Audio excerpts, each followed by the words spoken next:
सुबह सुमति ने एक सुंदर बच्ची को जन्म दिया।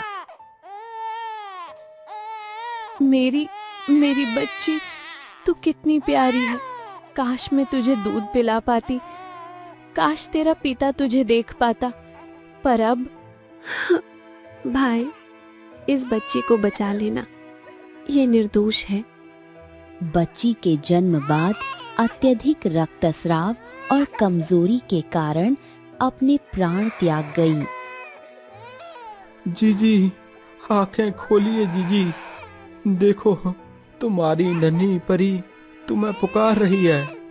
उठो उठो, इसे सीने से लगा लो जीजी। तुम मुझे इस निर्जन जंगल में इस मासूम के साथ अकेला छोड़कर कैसे जा सकती हो?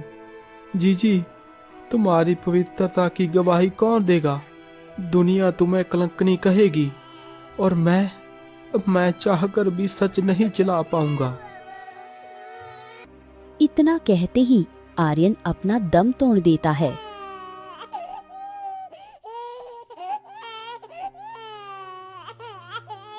वह गाय उस बच्ची को मुंह से उठाती है और गुफा से बाहर चली जाती है।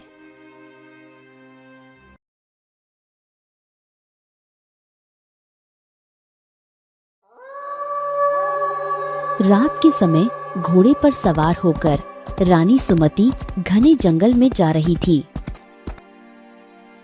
वह हाथ में भोजन की टोकरी और औषधियां लिए जंगल के बीचों बीच बसी एक पुरानी गुफा में पहुंचती है। जीजी, आप फिर यहाँ आ गई। मैंने आपसे कितनी बार कहा है कि मुझ जैसे अभागे और बीमार भाई के पास मत आया करो। अगर किसी ने देख लिया तो आपकी पवित्रता पर कीचड़ उछलेगा। चुप कर पगले, तू मेरा छोटा भाई है। माँ बाप के जाने के बाद मैंने तुझे अपनी गोद में पाला है। तुझे इस हाल में तड़पता छोड़कर मैं महल के 56 भोग कैसे खा सकती हूँ? पर जीजी, आप गर्भवती हैं। इस अवस्था में रात के अंधेरे में जंगल आना ठीक नहीं। महाराज विक्रम बहुत स्वाभिमानी है। अगर उन्हें पता चला कि आप छिपकर किसी युवक से मिलने आती हैं, तो वह कभी यकीन नहीं करेंगी कि वह युवक आपका सगा भाई है। महाराज का दिल पत्थर का नहीं है आर्यन। जब मेरा बच्चा होगा, मैं उन्हें सारी सच्चाई बता दूंगी। मैं उनसे कहूंगी कि मेरा भाई अपराधी नहीं, बस बीमार है। वो तुम्हें गले लगा लेंगे। जीजी, मेरा अंत निकट है। मैं नहीं चाहता कि मेरी गंदी बीमारी या मेरा अस्तित्व आपके सुखी संसार में कोई आग लगाए। जिसे जो सोचना है सोचने दो। ईश्वर जानता है कि एक बहन अपने भाई का फर्ज निभा रही है। ये ले भोजन खा ले, कल मैं फिर आऊंगी। रानी सुमिता घोड़े पर सवार होकर वापस महल लौटती है। तभी मंत्री रानी सुमिता को महल में अंदर आते देख लेता है। अरे, ये महारानी इतनी रात को कहां से आई? आखिर रानी गई कहां थी? दाल में कुछ तो काला है। ऐसे ही मंत्री अगली रात भी रानी सुमिता पर निगरानी रखता है। तभी वह देखता है कि महारानी सुमति चुपके से महल के छोटे द्वार से बाहर निकलती है। आज पता चल जाएगा कि ये महारानी सुमति इतनी रात को हाथ में भोजन लिए कहाँ जा रही है। महाराज तो कक्ष में सो रहे हैं, फिर ये चोरी छिपे किससे मिलने जा रही है? मंत्री धीरे धीरे रानी का पीछा करता है। रानी जंगल के बीचों बीच उस पुरानी गुफा में प्रवेश करती हैं। मंत्री भी सावधानी से गुफा में जाता है। अंदर जाकर वह देखता है कि महारानी सुमिता एक अनजान युवक के साथ बैठी बातें कर रही थी। लेकिन मंत्री को उनकी बातें सुनाई नहीं दे रही थी। ओहो, तो यह बात है। महारानी का यहाँ कोई प्रेमी छिपा बैठा है। देखो तो सही, कैसे उसके पास बैठकर उसे बड़े लाड से खाना खिला रही है। और देखो, अब उसका हाथ भी थाम लिया। छी छी छी छी छी, महाराज के साथ इतना बड़ा विश्वासघात। दरअसल रानी आर्यन के कुष्ठ रोग के घावों पर पट्टी बांध रही थी, लेकिन दूर से मंत्री को वह प्रेम का दृश्य लगा। वाह महारानी वाह, आप तो बड़ी सती सावित्री बनती थी, पर यहाँ तो इस युवक के साथ रंग रलियां मनाई जा रही है। आधी रात का एकांत और ये प्रेम। अब बाया ऊंट पहाड़ के नीचे। अगर मैंने ये बात महाराज को बता दी तो स्मृति का पता साफ हो जाएगा और महाराज की नजरों में मेरा कद बढ़ जाएगा।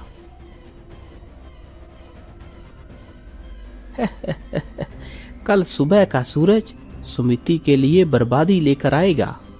मैं महाराज से कहूंगा कि मैंने उन्हें अपनी आंखों से उस गैर मर्द की बाहों में देखा है। महाराज का क्रोध मैं जानता हूं, वह बिना सोचे समझे फैसला करेंगे। रानी के गर्भ में पल रहा बच्चा अगर मेरा रास्ता काट सकता था, तो अब यह बच्चा भी कलंकित कहलाएगा। एक तीर से दो शिकार। महारानी भी गई और उसका होने वाला वारिस भी।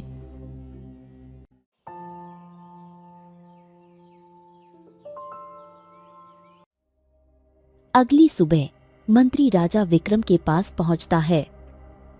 महाराज, गजब हो गया, अनर्थ हो गया महाराज। मैं अपनी आंखों पर यकीन नहीं कर पा रहा हूं कि जो मैंने देखा है वह सच है। क्या हुआ मंत्री जी, आप इतने परेशान क्यों है? राज्य पर कोई संकट आया है क्या? राज्य पर नहीं महाराज, आपके सम्मान और आपके कुल की मर्यादा पर संकट आया है। जिसे हम देवी समझकर पूजते थे, वह महारानी सुमिति तो। अपनी जुबान को लगाम दो मंत्री। महारानी के खिलाफ एक शब्द भी बोलने से पहले अपनी हैसियत याद रखो। महाराज क्षमा करें, पर जो सच में दबाना चाहता था वह अब मर्यादा की सीमा लांघ चुका है। एक वफादार मंत्री होने के नाते मेरा फर्ज बनता है कि मैं आपको सच बताऊं। वो दरअसल कल रात आधी रात को जब सारा महल सो गया था, मैंने महारानी को चुपके से पिछवाड़े के रास्ते निकलते देखा। मैंने पीछा किया तो देखा कि वह घने जंगल के सन्नाटे में एक जवान युवक से मिलने गई थी। मैंने महारानी को उस जंगल के युवक के साथ रंग रलियां मनाते देखा है। वे दोनों एक दूसरे के प्रेम में डूबे हुए थे महाराज। महाराज, आपके पीठ पीछे आपकी गरिमा को मिट्टी में मिलाया जा रहा है। असंभव, सुमिति ऐसा कभी नहीं कर सकती। वह इस समय गर्भवती है। वह रात के अंधेरे में जंगल क्यों जाएगी? यही तो छल है महाराज। वह युवक उनके चरणों में लेटा था और महारानी बड़े प्रेम से उसके बालों को सहला रही थी। दोनों घंटों तक एक दूसरे का हाथ थामे बातें करते रहे। मैंने अपनी आंखों से उन्हें प्रेम रंगरलियां मनाते देखा है। महाराज, वह बच्चा जिसका आप इंतजार कर रहे हैं, क्या आपको यकीन है कि वह आपका ही बच्चा है? मंत्री, अगर तुम्हारी बात झूठी निकली तो मैं तुम्हारा सिर धड़ से अलग करा दूंगा। महाराज, अगर आपको यकीन नहीं है तो अभी महारानी को बुलाकर पूछ लीजिए कि क्या वह कल रात जंगल गई थी। अगर वह हाँ कहे तो समझ लीजिए कि मेरा शक सही था। राजा ने महारानी सुमति को तुरंत बुलाया। सुमति, इस महल की दीवारों ने कभी झूठ नहीं सुना। आज मैं तुमसे एक सीधा सवाल पूछता हूं। क्या तुम कल आधी रात को बिना किसी को बताए घने जंगल में उस अनजान युवक से मिलने गई थी? हाँ महाराज, मैं गई थी, लेकिन मेरी बात तो सुनिए। जैसे ही सुमति ने हाँ कहा, राजा का चेहरा गुस्से से लाल हो गया। बस आगे एक शब्द भी मत कहना। मैंने अपनी आंखों से भी ज्यादा तुम्हारी जुबान पर भरोसा किया था, और तुमने स्वीकार कर लिया है कि तुम उस युवक के साथ थी। एक कुलवती क्षत्रिय आधी रात को पराये पुरुष के साथ क्या कर रही थी? स्वामी, मेरी बात का अनर्थ ना निकालिए। वो युवक पराया नहीं है, वो तो मेरा। चुप रहो। अब अपनी सफाई में कोई नया झूठ मत खड़ो। मंत्री ने सब देख लिया है कि तुम उसके हाथ थामकर बैठी थी, उसके प्रेम में डूबी हुई थी। धिक्कार है मुझ पर कि मैंने तुम जैसी स्त्री को इस राज्य की महारानी बनाया। महाराज, आप जिसे मेरा प्रेमी समझ रहे हैं, वो मेरा सगा भाई है। वो कुष्ठ रोग से तड़प रहा है, इसलिए दुनिया की नजरों से दूर उस गुफा में रहता है। मैं केवल उसे दवा और भोजन देने गई थी। एक बहन अपने बीमार भाई को देखने नहीं जाएगी तो कहाँ जाएगी? महाराज, देखिए कैसा सफेद झूठ बोल रही है। अगर वह भाई था तो इन्हें पूछिए कि आज तक महल में किसी को बताया क्यों नहीं। यह सब मनगढ़ंत कहानी है ताकि अपने पाप को छिपा सके। मंत्री सही कह रहा है। सुमिति, अगर तुम्हारा कोई भाई होता तो मुझे पता होता। तुमने अपनी मर्यादा खो दी है, और ये बच्चा जो तुम्हारे गर्भ में है, अब मुझे इसके खून पर भी संदेह है। सैनिकों, ले जाओ इसे। इसकी शकल मेरे राज्य से दूर कर दो। आज के बाद अगर यह इस राज्य की सीमा पर दिखी तो इसे मृत्यु दंड दिया जाएगा। महाराज, एक स्त्री के लिए उसकी संतान के खून पर सवाल उठाना उसकी मौत से बढ़कर है। आपने मेरा विश्वास नहीं किया। आपने उस पवित्र रिश्ते का अपमान किया है जो एक भाई और बहन का होता है। याद रखिएगा, एक दिन आपको अपनी इस गलती पर आंसू बहाने होंगे। सैनिकों ने रानी सुमति को राज्य की सीमा पर जाकर छोड़ दिया। उस समय मूसलाधार बारिश हो रही थी और बिजली कड़क रही थी।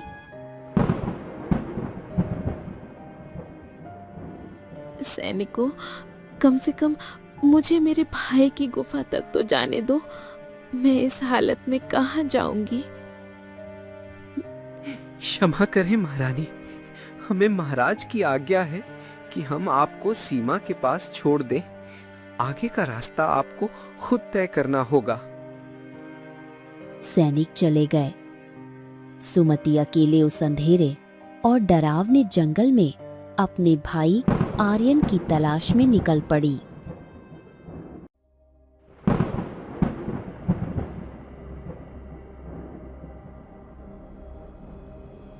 सुमति गिरती पड़ती, पत्थरों से टकराती हुई अंत उस गुफा तक पहुंच गई। आर्यन अपनी बहन की हालत देखकर दंग रह गया। जीजी, आप इस अवस्था में, आपके पैरों से तो खून बह रहा है। आर्यन, सब खत्म हो गया। महाराज के कानों में किसी ने जहर घोल दिया है। उन्होंने हम दोनों के पवित्र रिश्ते को कलंक समझ लिया। उन्होंने मुझे उल्टा कहकर महल से निकाल दिया और कहा कि मेरे गर्भ में पल रहा बच्चा उनका नहीं है। नहीं नहीं, ये क्या हो गया? मेरे भाग्य की बीमारी ने आपकी जिंदगी उजाड़ दी। जीजी, मुझे माफ कर दीजिए। मैं इस दुख की जड़ हूँ। नहीं भाई, ये तुम्हारा दोष नहीं, ये मेरी किस्मत है। अब मुझे इस बच्चे को जन्म देना है। मुझे बस तेरा सहारा चाहिए। पूरी रात सुमति को प्रसव पीड़ा होती रही।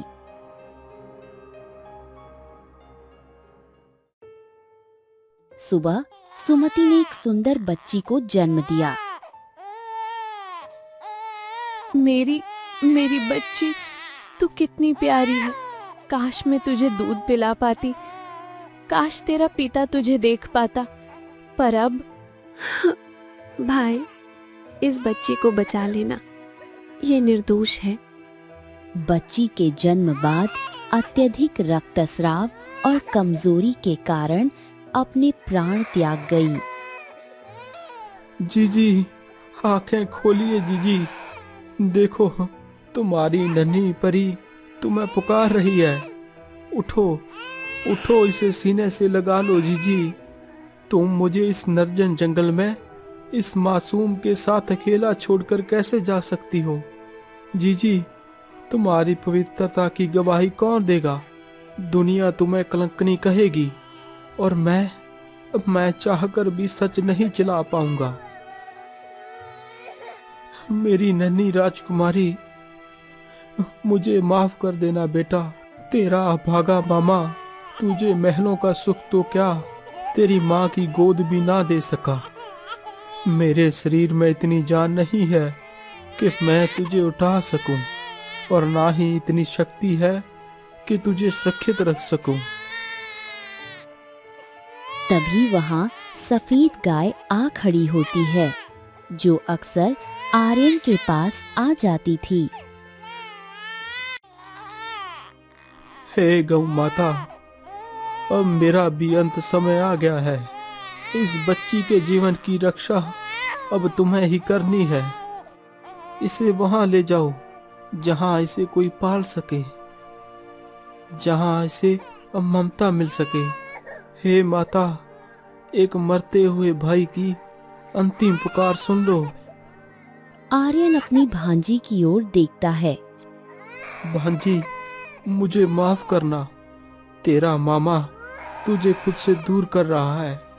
ये इसलिए नहीं कि मैं तुमसे प्रेम नहीं करता, बल्कि इसलिए कि मेरे साथ रहने का मतलब तेरी मौत है। तू राजा की बेटी है, तू सूरज की तरह चमकना, मेरी और अपनी माँ की बेगुनाही का सबूत तू ही बनेगी। जीजी, मैं आ रहा हूँ। हमारी बेटी अब सुरक्षित है। इतना कहते ही आर्यन अपना दम तोड़ देता है।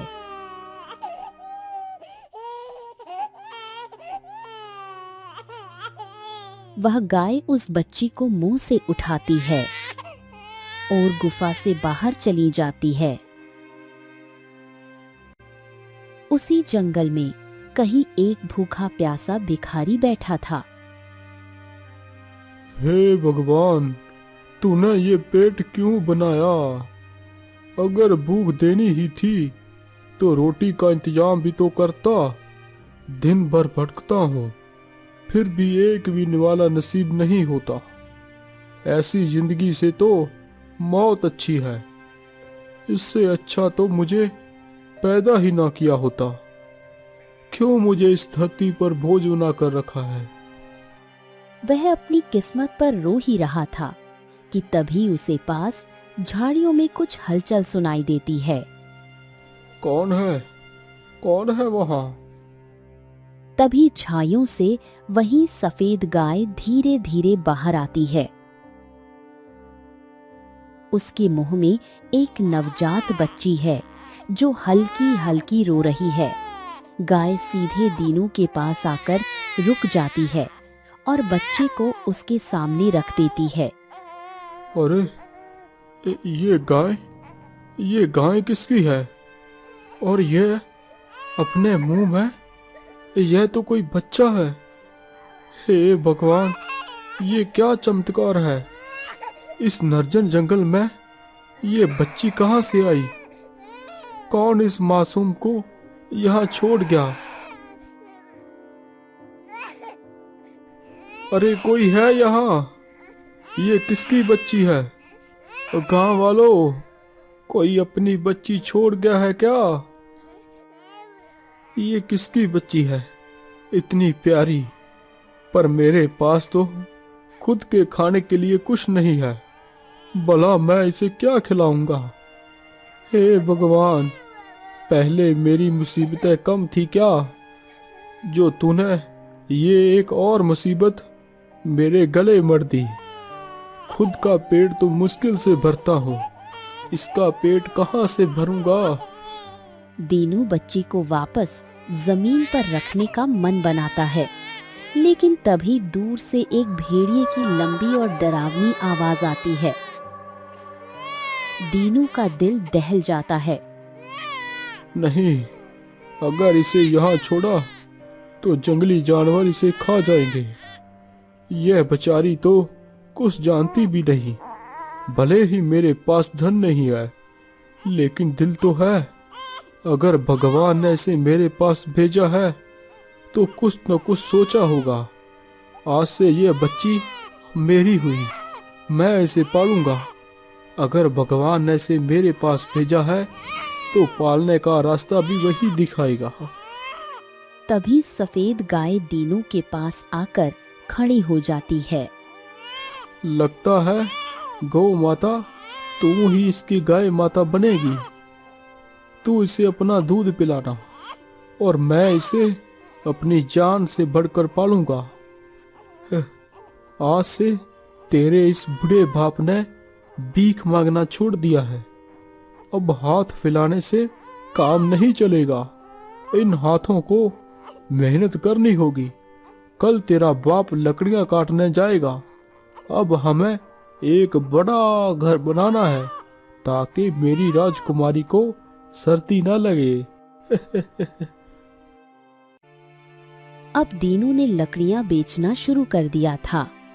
वह हर रोज जंगल में उस बच्ची को साथ लेकर लकड़ियां काटने जाता और बाजार जाकर बेचता, जिससे वह उस बच्ची और खुद के लिए खाने का प्रबंध कर सके। ऐसे ही 20 वर्ष बीत जाते हैं।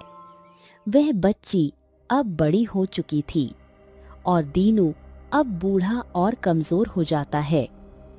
दीनू हर रोज की तरह कुल्हाड़ी उठाकर लकड़ियां काटने के लिए जा रहा था। पिताजी, आप यह क्या कर रहे हैं? आपकी तबीयत ठीक नहीं है। सारा बदन बुखार से तप रहा है। आज आप कहीं नहीं जाएंगे। आज मैं जंगल जाऊंगी और लकड़ियां काट कर लेकर आऊंगी। नहीं बेटा, तू तो मेरी राज दुलारी है। तेरे इन कोमल हाथों में कुल्हाड़ी के हत्थे से छाले पड़ जाएंगे। मैं अभी जिंदा हूँ बेटा, तू यह भारी काम नहीं करेगी। रुक, मैं चलता हूँ तेरे साथ।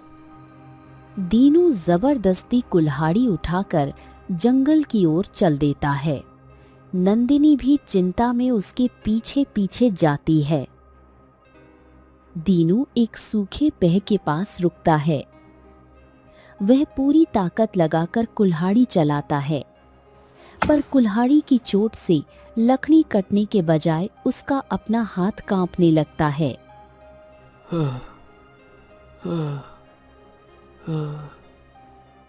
बस पिताजी, रहने दीजिए।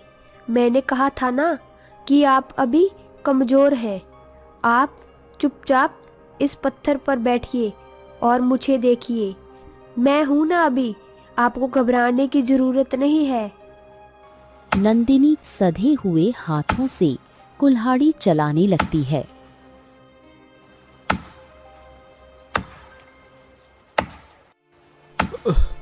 अरे बेटा, तू तो बहुत अच्छी लकड़ी काट लेती है। मुझे तो पता ही नहीं था कि मेरी गुड़िया इतनी बलवान हो गई है। पिताजी, काम करते करते मुझे माँ की याद आ गई।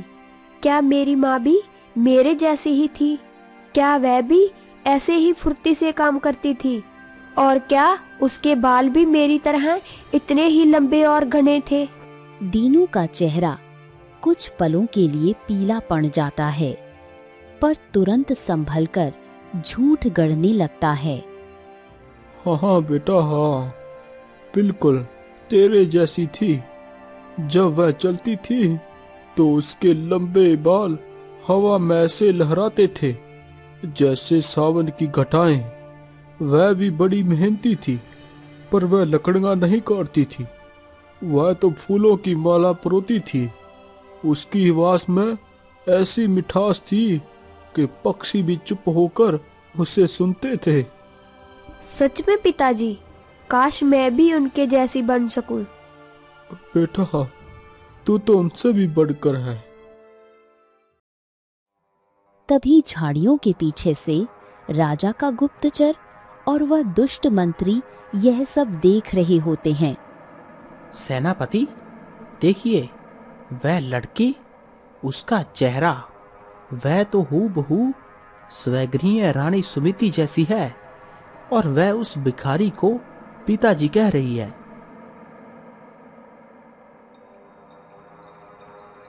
देखा, 20 साल पहले मैंने महाराज से जो कहा था, आज वह सच साबित हो गया। यह लड़की सुमिति की ही बेटी है, और ये भिखारी ही वह प्रेमी है जिसके लिए रानी ने राजा को धोखा दिया था। वह अंगूठी जो इसके गले में, वह इस बात का सबूत है कि सुमिति ने मरते समय अपनी गद्दारी की निशानी अपनी नाजायज बेटी को दे दी थी। चलो, हमें राजा को सूचित करना होगा कि उस कलंकित रानी सुमिति का पति और उसकी बेटी को हमने जंगल में देखा। थोड़ी देर में लकड़ियों का बड़ा गड्ढा तैयार हो जाता है। बस कर बेटा, बहुत लकड़ियां हो गई है, अब इन्हें बेचकर भी आना है। हाँ पिताजी, अब आप घर रहे, मैं इन्हें बाजार बेच कर आती हूँ। नंदिनी लकड़ियों का गड्ढा उठाकर अपने पिता के साथ घर की ओर चल देती है।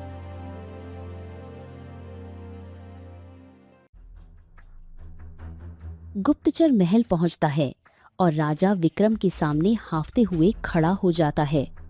महाराज, गजब हो गया। आज मैंने वह देख लिया जिसे आप 20 साल से सच नहीं मानना चाहते थे। वह कलंक आज भी जिंदा है महाराज। क्या? साफ साफ कहो, क्या देखा तुमने?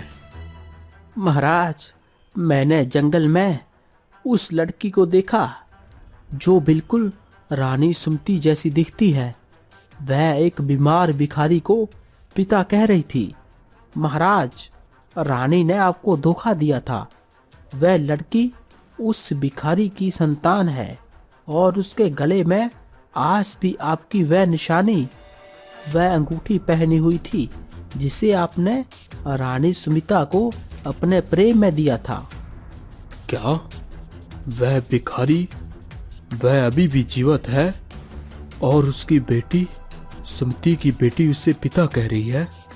इसका मतलब सुमिति ने मुझे कभी प्यार किया ही नहीं था। राजा के दिल में 20 साल पुराना घाव फिर से हरा हो जाता है। वे अपनी बेइज्जती और गुस्से में अंधे हो जाते हैं। सेनापति, मैं अपनी आंखों से उस गद्दारी का चेहरा देखना चाहता हूँ। अगर वह लड़की सच में रानी जैसी दिखती है तो मैं उसे सजा दूंगा, ताकि दुनिया जान सके कि राजा को धोखा देने का क्या अंजाम होता है।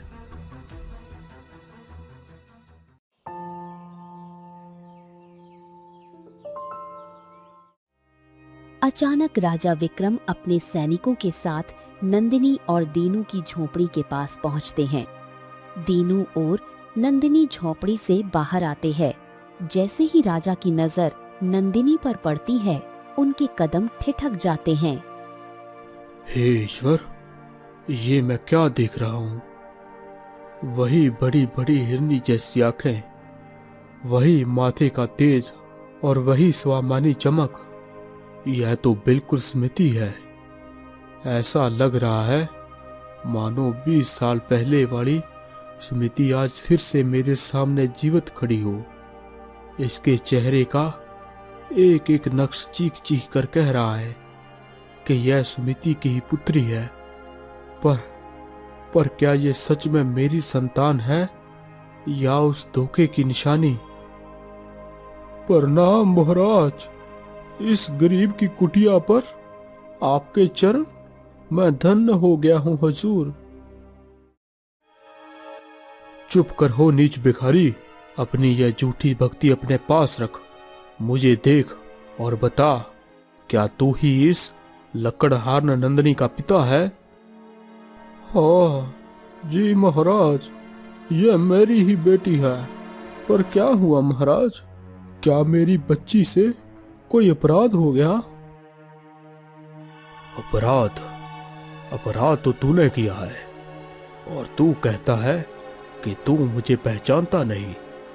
20 साल पहले तूने मेरा सब कुछ लूट लिया था, और आज अनजान बन रहा है।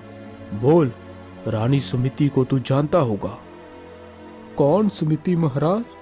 मैं किसी सुमिति को नहीं जानता। मैं तो एक मामूली भिखारी हूँ। झूठ मत बोल। अगर तू उसे नहीं जानता तो तेरी इस बेटी के गले में जो राशि निशानी है वह कहाँ से आई? किसकी है यह? पता है तुझे? दीनू डर के मारे खामोश हो जाता है। उसकी चुप्पी राजा के शक को यकीन में बदल देती है। जवाब दे भिखारी, वरना अभी तेरी जुबान खिंचवा लूंगा। मेरे पिता को डराना बंद कीजिए महाराज। यह निशानी मेरी माँ की है, जिन्होंने मुझे जन्म देते ही दम तोड़ दिया था। मेरे पिता ने इसे मेरी माँ की आखिरी याद समझकर मुझे पहनाया था। तो सच सामने आ ही गया। तो तुम ही उसी कलंकित रानी की बेटी हो जिसने हमारे राजकुल के सम्मान को मिट्टी में मिला दिया था। तुम उस गदारी का जीता जागता सबूत हो जिसे मैंने 20 साल पहले महल से निकाला था। पिताजी, यह महाराज क्या कह रहे हैं? क्या मेरी माँ ऐसी थी? क्या उन्होंने कोई पाप किया था? दीनू चुप रहता है और राजा को लगता है कि दीनू का न बोल पाना उसकी गलती का कबूलनामा है। ये क्या बताएगा? मैं बताता हूँ। सुमिति एक धोखेबाज थी, और तू उस धोखे का उपज है। जिस खून को मैं अपना समझता रहा वह इस भिखारी का निकला। बस महाराज, बहुत हो गया। यदि आपने मेरी माँ के चरित्र या मेरे पिता के सम्मान के बारे में एक भी शब्द और कहा तो मैं भूल जाऊंगी कि आप इस राज्य के अन्नदाता हैं। एक राजा होकर आप एक मृत क्षत्रिय पर लाशें लगा रहे हैं। धिक्कार है आप पर और आपके इस न्याय पर। तेरी इतनी मजाल? तूने एक राजा को धिक्कारा? तू और यह भिखारी मेरे उस गांव की याद दिला रहे हो जिसे मैं भूलना चाहता था। तू उस उल्टा की बेटी है जिसने एक प्रेमी के लिए राजकुल का अपमान किया। सैनिकों, इन्हें बांध लो। इस चेहरे को मैं अब और नहीं देख सकता। यह मुझे मेरे ही न्याय पर सवाल करने पर मजबूर कर रहा है। रुक जाओ राजन। तभी वहां एक वृद्ध तेजस्वी ज्ञानी साधु प्रवेश करते हैं। मूर्ख विक्रम, तू खुद को न्याय प्रिय राजा कहता है, पर तू तो अंधा और बुद्धिहीन निकला। तू इस मासूम बच्ची को सजा देना चाहता है जो तेरे ही पापों का जीवित प्रायश्चित है। मुनिवर, आप मेरा अपमान कर रहे हैं। अब मैंने अपनी आंखों से प्रमाण देखे हैं। आंखों ने वही देखा जो तेरा संदेही मन देखना चाहता था। अरे ओ ज्ञानी राजा, जिसे तू सुमिति का प्रेमी समझ बैठा, वह उसका सगा भाई आर्यन था। वह युवक कुष्ठ रोग से घल रहा था। सुमिति कोई रंगरलियां बनाने नहीं, बल्कि एक बहन का धर्म निभाने उस अंधेरी गुफा में जाती थी। वह भागी नारी रात के सन्नाटे में अपने भाई के घावों को धोती थी, उसे अपने हाथों से भोजन कराती थी क्योंकि उसके हाथ गल चुके थे। और तूने एक पवित्र रिश्ते को अपनी शंका की आग में झोंक दिया। तुमने एक सती क्षत्रिय को गर्भवती अवस्था में जंगल में मरने के लिए छोड़ दिया। तुमने एक भाई बहन के पवित्र रिश्ते को मार दिया। पर मंत्री ने तो कहा था। मंत्री की बुद्धि भ्रष्ट थी और तेरी मति मारी गई थी। इस बच्ची की आंखों में देख विक्रम, क्या तुझे इसमें अपनी छवि और स्मृति की पवित्रता नजर नहीं आती?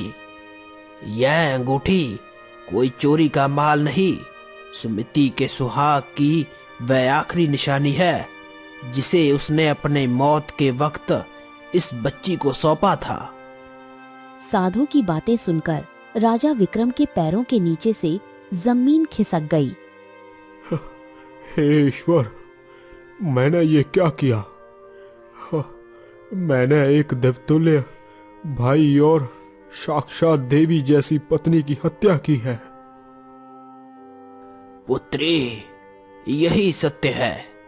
तो किसी भिखारी की नहीं, बल्कि इस देश के राजा और उस महान सती सुमिति की संतान है जिसे इस दुनिया ने नहीं समझा। तुम्हारी माँ और तुम्हारे मामा उसी गम में दम तोड़ गए। नहीं, यह झूठ है। आप सब मिलकर मुझे बहला रहे हैं। पिताजी, आप क्यों चुप हैं? कहिए ना कि यह सब झूठ है। आप ही मेरे पिता हैं। आपने ही मुझे पाल कर बड़ा किया है। नहीं बेटा, साधु महाराज सच कह रहे हैं। मुझे तो तू जंगल में मिली थी। एक गाय तुझे उठाकर ले आई थी। मैंने तुझे पाला जरूर, पर तेरी रगों में राजसी खून है।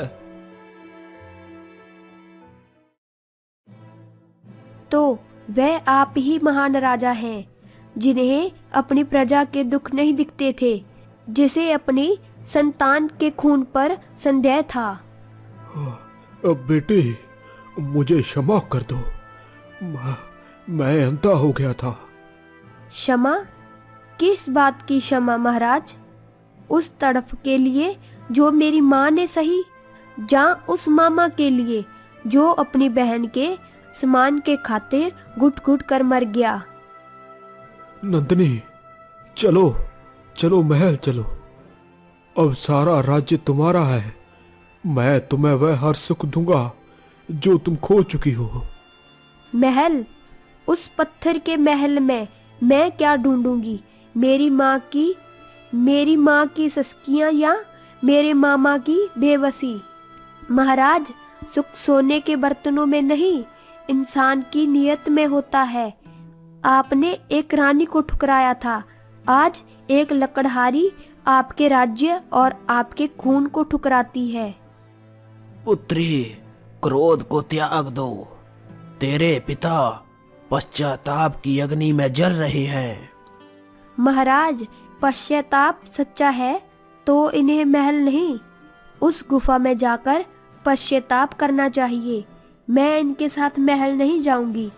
मेरा पिता यही बूढ़ा दीनू है, जिसने मेहनत कर कर मुझे पाला, मुझे राजकुमारी की तरह रखा। राजा वो नहीं जो ताज पहने, राजा वह है जो रक्षक बने। इस तरह राजा अपनी वर्षों पहले की गई गलती पर बहुत रोते हैं।